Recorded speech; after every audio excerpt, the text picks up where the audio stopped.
मैं हूं doctor Jaswant Patel. Guarantee academy YouTube channel में आपका स्वागत है। तो आज हम लेकर आए हैं क्लास 12th के होम साइंस यानी गृह विज्ञान के प्रश्नों को, जिसमें प्रश्न है खसरा बीमारी यानी खसरा का लक्षण और इससे बचाव का उपाय। इस वीडियो में हम लोग जानेंगे कि खसरा का लक्षण क्या है और इससे बचने का उपाय क्या है। वीडियो अच्छा लगे तो चैनल को लाइक शेयर और सब्सक्राइब करना न भूलेंगे। तो सबसे पहले ये जाने कि खसरा एक रोग है, एक बीमारी है। इसको कई नामों से गांव देहात समाज में जाना जाता है। ऐसे खसरा नाम है, अंग्रेजी में मिजिल्स बोलते हैं, बोलचाल में इसको चेचक भी कहते हैं, और गांव देहात का प्रचलित नाम इसका है माताजी। लोग इसको माताजी कहता है कि जिन बच्चों को गांव देहात में हो जाता है, चाहे जिन लोगों को, तो लोग कहता है कि माताजी का आगमन हुआ है घर में। ये माताजी दो तरह की आती है। यानी चेचक बीमारी में क्या लक्षण, पहले लक्षण जान लें। तो पहला लक्षण कि शरीर में उच्च तापमान रहना यानी तेज बुखार होना। जब भी खसरा बीमारी होगा तो हाई लेवल का टेम्परेचर रहेगा यानी तेज बुखार होगा। दूसरा लक्षण है त्वचा पर लाल लाल दाने निकलना। त्वचा जो है, ऊपर चमड़ी जो है, उस पर लाल लाल दाने निकलेगा। पूरे शरीर में निकल सकता है। शरीर का रंग बदरंग हो जाता है जब वो छूटने लगता है। तो दो तरह के कई चेचक है।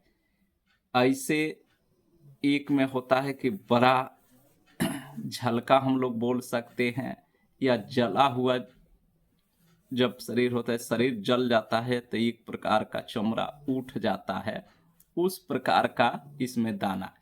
तो बड़ा जो दाना निकलता है, कम किसी भी अंग में एक ही या दो निकलेगा, तो उसको लोग देहात में बड़ी माता कहते हैं। और छोटे छोटे जो लाल लाल दाने होते हैं उसको छोटी माता कहा जाता है। ये गांव देहात का प्रचलित नाम है, और ऐसे मेडिकल साइंस में इसको खसरा, चेचक या मिजिल्स बोलते हैं। और बचाव का उपाय क्या है? तो लक्षण तो ये दो है कि शरीर में टेम्परेचर, तेज बुखार और शरीर पर लाल लाल दाने या एक विशेष प्रकार के घाव का रूप दिखता है।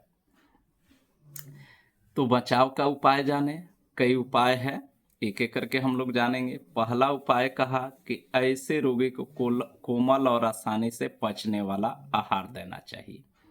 ऐसा जो रोगी है उसको कोमल यानी मुलायम आहार, ऐसा आहार जो आसानी से पच सके। तेल मसाला ये परहेज कर दिया जाता है। साथ साथ खिचड़ी वगैरह जो होता है मुलायम, आसानी से पच जाने वाला, वो विशेष रूप से दिया जाता है। यहाँ पर बहुत सारे रोग को विभिन्न धर्म से भी जोड़ दिया गया। विभिन्न बच्चों के धर्म में लोगों को भरोसा, आस्था ज़्यादा होता है।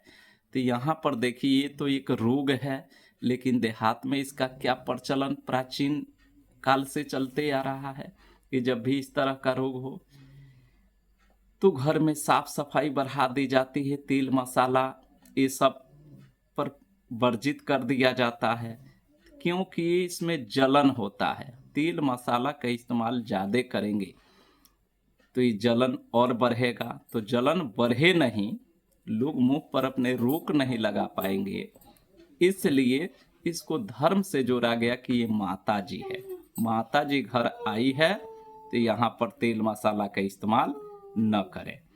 दूसरा इसमें उपाय बताया कि रोगी को तेज धूप और प्रकाश से बचना चाहिए। ऐसे रोगी को तेज धूप या प्रकाश में नहीं रहना चाहिए, क्योंकि इसमें जलन ज्यादा होता है, जलन बढ़ेगा, इसलिए धूप प्रकाश से बचे। तीसरा उपाय कहा कि उनके स्वच्छता पर विशेष ध्यान देना चाहिए। ऐसे रोगी की साफ सफाई पर विशेष निगरानी रखा जाता है। इसीलिए तो इसमें लोगों में प्रचलन है माता जी के नाम से।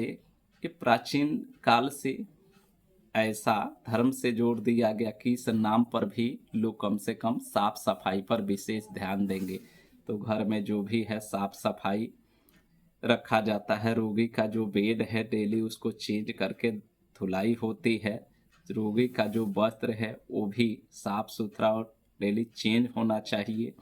तो विशेष रूप से ये गंदगी से बढ़ने वाला रोग है, इन्फेक्शन होने का ज़्यादा चांस रहता है। इसीलिए ऐसे रोग होने की स्थिति में साफ सफाई बढ़ा दी जाती है। नीम का पत्ती वगैरह जो देहात में होता है, गांव के लोग उस रोगी के आसपास नीम की पत्ती रखते, क्योंकि आप भी जानते हैं कि नीम का पत्ता कीटनाशक का काम करता है। तो जो भी इससे वायरस वगैरह पनपने का चांस रहेगा, कहीं ना कहीं उससे बचाव ही होगा। चौथा कहा कि ऐसे रोगियों को अन्य स्वच्छ व्यक्तियों से दूर रखना चाहिए। यानी जो भी इस तरह का रोगी है तो अन्य जो स्वच्छ व्यक्ति है उनसे थोड़ा दूरी बनाकर ही रखें। दोनों तरह का चांस है।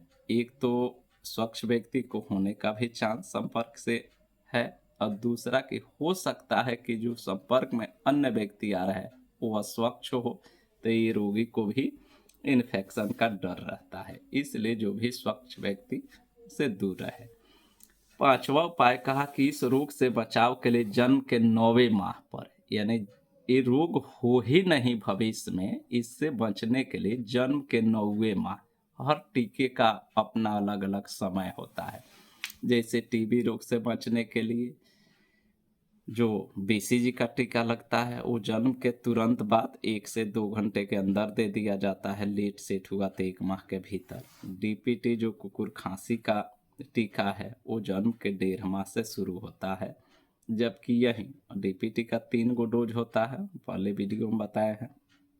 लेकिन खसरे का जो चेचक का जो टीका होता है वो 9 महीना पर ही लगाया जाता है, और मात्र एक ही उसका डोज होता है 9वें माह पर। तो उसको खसरे का टीका या मिजिल्स का टीका या चेचक का टीका के नाम से जाना जाता है, जो हर सरकारी अस्पतालों में उपलब्ध होता है। एएनएम के द्वारा रूटीन इम्यूनाइजेशन के तहत इसको बच्चों को दिया भी जाता है।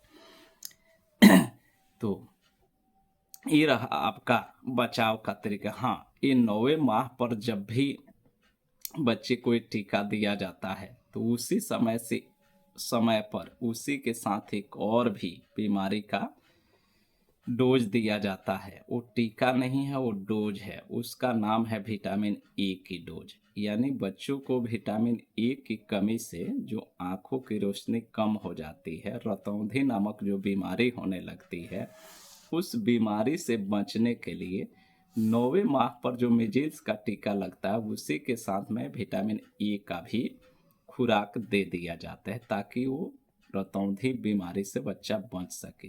तो विटामिन ए का खुराक 9 माह के पहले नहीं दिया जाता है, और मिजिल्स का भी खुराक, चेचक का टीका का जो डोज है वो डोज ने टीका 9 माह के पहले। तो 9वें माह पर 2 चीज होगा, बच्चे को चेचक का टीका लगेगा और साथ में विटामिन ए का खुराक भी पिलाया जाएगा। तो वीडियो अच्छा लगे तो चैनल को लाइक शेयर सब्सक्राइब करना न भूलें। आज के लिए इतना ही।